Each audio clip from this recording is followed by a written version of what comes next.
What is your view on this? Should benefits allowance rise with the rate of inflation?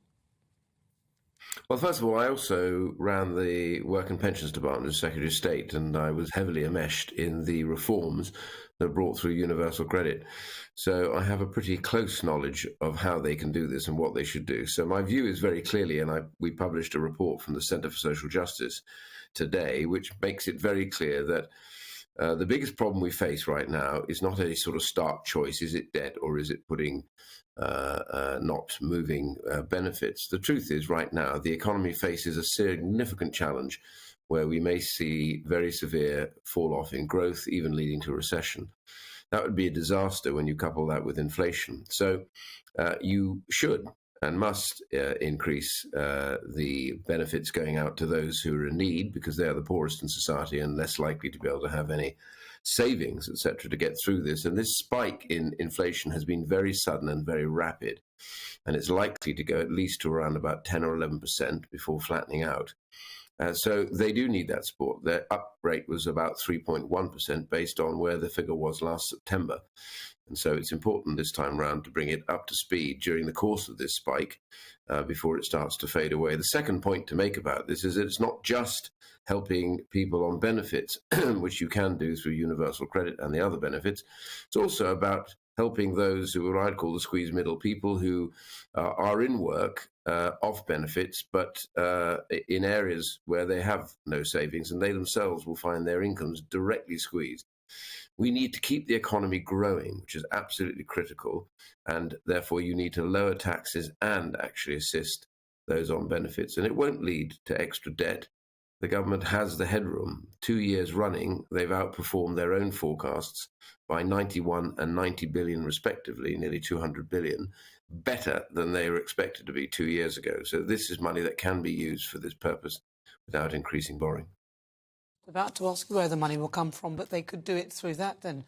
What about then the idea, so this whole, the fact that the threshold for national insurance has changed, which means that people are paying more, is that a good way? It's a tax in the end, really. Is that a good way of taxing people? Because surely it will end up shrinking the economy, which is the last thing you want, because people won't go out and spend things. Yes, as I said, I'm very keen on lowering taxation. Taxation is now too high. I understand why, coming out of a pandemic, that they were trying to claw back some money, but they now need to lower tax. You need to match your policy with the real life that people live, not the one that you would wish they would live. So that's absolutely critical. There are other areas, too, that they could look at. There's VAT, for example, also on fuel. And one area I would certainly recommend is suspending the green levies that at the moment have probably added a 20% cost to most fuel bills. Suspending those would have a direct effect on a number of people, particularly those on very low incomes, because they represent a much bigger proportion of their expenditure and their spending power. So these are areas that can be done. People say, well, we shouldn't because, it's all about going green and net zero. Yes, we want to get to net zero, but, you can't do it on the back of those who are unable to pay. So what we should do is cut our cloth in accordance with the nature of where we find ourselves.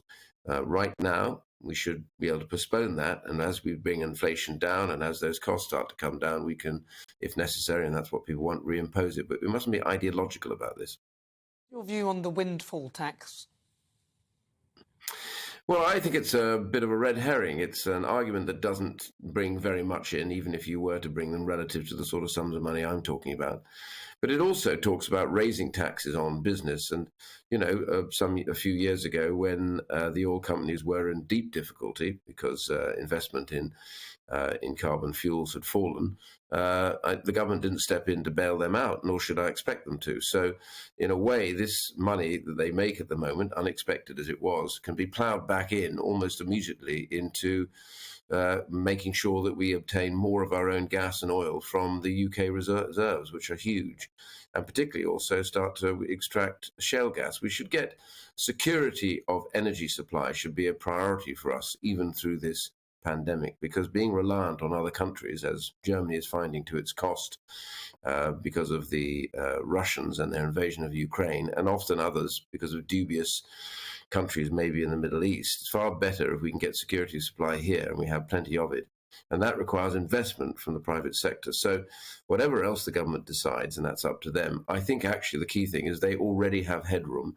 to make these tax reductions, tax cuts, and to provide more money for those on low pay. So just finally then, why do you think they haven't been prepared to do that? I think there is an element of groupthink, I'm afraid, going on in the Bank of England and in the Treasury. The Bank, because they should have been tackling inflation over a year ago, they carried on printing huge sums of money, what they call quantitative easing, which basically means they're buying up a huge amount of shares and bonds, etc., using our taxpayers' money. And so the reality is that they should have stopped that. That was pump priming inflation domestically. And also the Treasury now is worried that they think if you release more money into people's hands, that they will spend it. This will fuel inflation. But the truth is really that they've got this wrong, because domestic inflation isn't the significant problem here. After all, most of this spike is caused by the post-pandemic demand outstripping supply, and therefore we've got to try and provoke industry to provide more, to supply more, to be able to meet that demand, and that would get inflation down. But it's a global issue. Every other country is facing it. And, of course, the invasion of Ukraine by that brute Putin, but that has meant that the fuel and oil isn't reaching the West in the way that it was. And so that has also made supply shorter than demand. So getting that sorted out is critical, but a lot of it's outside of the UK. They worry that that will spike inflation.